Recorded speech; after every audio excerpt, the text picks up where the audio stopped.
सो हमारा है आज डे 37 और डे 37 का आपका पहला वर्ड है, आप डाल सकते हैं डे 37। फर्स्ट वर्ड हमारे सामने है डे 37 का, that will be battered, BATTERED,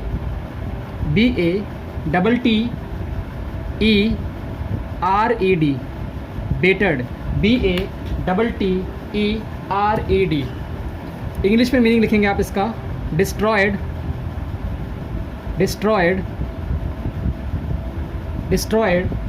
bye repetitive, REPEATED, repeated, destroyed by repeated blows, BLOWS। Blows का मतलब क्या होता है? ब्लोज का मतलब होता है आपका हमला करना या बम का फटना एक तरीके से, ठीक है। यानी इसकी हिंदी लिखेंगे आप नष्ट कर देना। इसकी हिंदी क्या बनेगी आपकी? नष्ट कर देना। तो पहला वर्ड था आपका बैटर्ड, जिसका मतलब है डिस्ट्रॉयड बाय रिपीटेड ब्लोज, इसको बोलेंगे आप नष्ट करना। ओके, नेक्स्ट वर्ड पे आएंगे आप। नेक्स्ट वर्ड आपका है बिनाइन। सेकंड वर्ड आपके सामने है क्या? बिनाइन, BENIGN,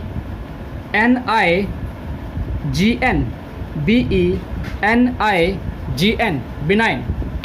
इसका इंग्लिश वर्ड क्या हो जाएगा आपका? इसे बोलते हैं हम जेंटल, GENTLE। और जेंटल के लिए ही एक वर्ड होता है काइंड, यानी दयालु होगा इसका मतलब। यानी बिनाइन कौन पर्सन होता है? कौन सा पर्सन होता है? वो जो दयालु हो, यानी जो सौम्य हो। काइंड लिख लो आप या दयालु लिख लो आप। तो ये आपका वर्ड हो जाएगा आपका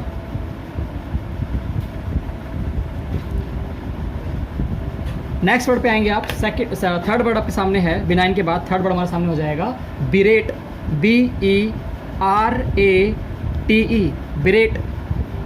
एंड बिरेट जो आपका वर्ड है इसका मतलब है टू स्कोल्ड, किसी को डांटना। बिरेट का मतलब क्या हो जाएगा? टू स्कोल्ड, किसी को डांटना, SCOLD, स्कोल्ड, डांटना। एंड आपकी इसकी हिंदी क्या हो जाएगी? सिंपल सी बात है, मैंने आपको बताया, डांटना। अगले वर्ड पे आएंगे आप। अगला वर्ड आपके सामने है फोर्थ, कैजोल, CAJOLE, इसकी जो आपकी इंग्लिश हो जाएगी टू परसुएड, PERSUADE,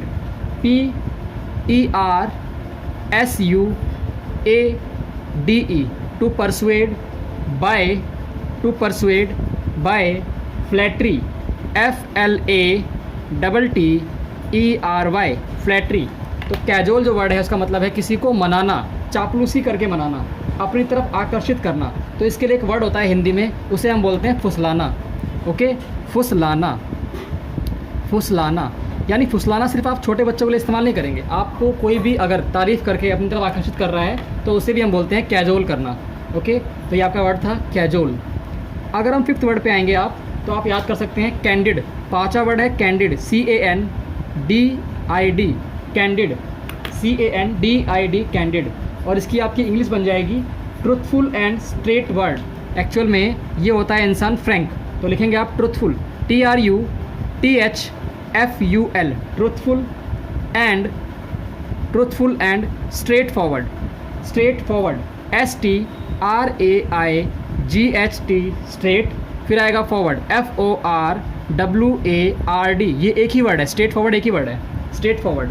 यानी वो इंसान जो बिल्कुल स्पष्ट हो, सच्चा हो, उसे हम बोलते हैं कैंडिड। अगर आप हिंदी में मीनिंग लिखना चाहते हैं तो लिख सकते हैं आप कैंडिड का मीनिंग क्या हो जाएगा हिंदी में? स्पष्टवादी या सच्चा,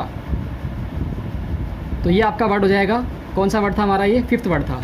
अगर हम आते हैं अगले वर्ड के ऊपर, दैट विल बी, यानी हमारा सिक्स्थ वर्ड हो जाएगा। ये होगा आपका शिवेरलस, CHIVALROUS।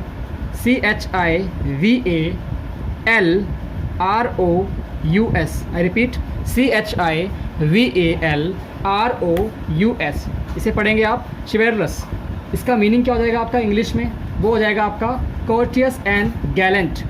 कोर्टियस पर लिखेंगे आप COURTEOUS, courteous and Gallant,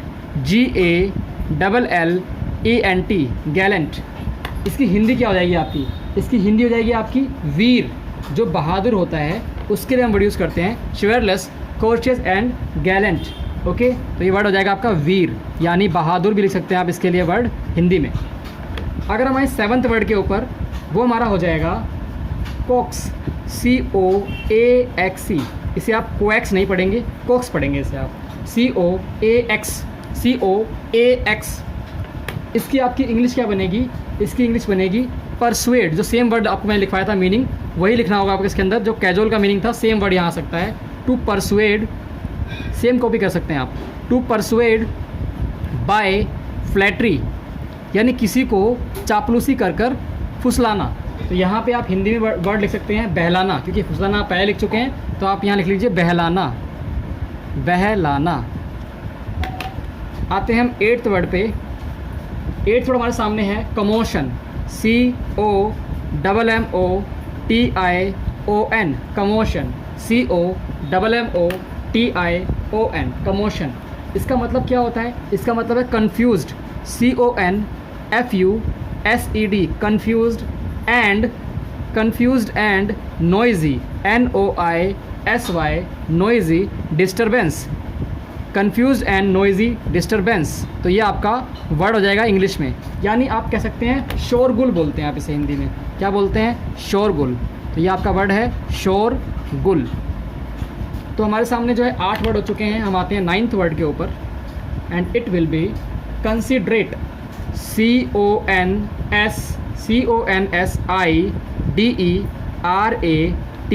considerate.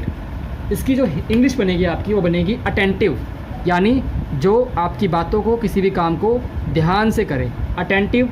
And एक वर्ड हो सकता है आपका इसका थॉटफुल, THOUGHT, थॉटफुल। तो ये आपका इंग्लिश वर्ड है अटेंटिव या फिर थॉटफुल। और इसे आप अगर हिंदी में लिखना चाहते हैं तो लिख सकते हैं आप समझदार, ठीक है, या फिर आप लिखेंगे विचारशील या समझदार, 2 वर्ड हो सकते हैं आपके।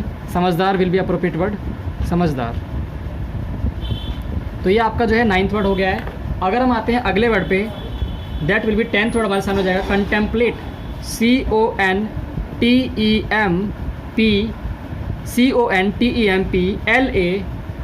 कंटेम्पलेट। तो आप पहले कंटेम्प लिखें, फिर आप प्लेट लिख सकते हैं, कंटेम्पलेट बन गया हमारा ये। और इंग्लिश में इसका मीनिंग बन जाएगा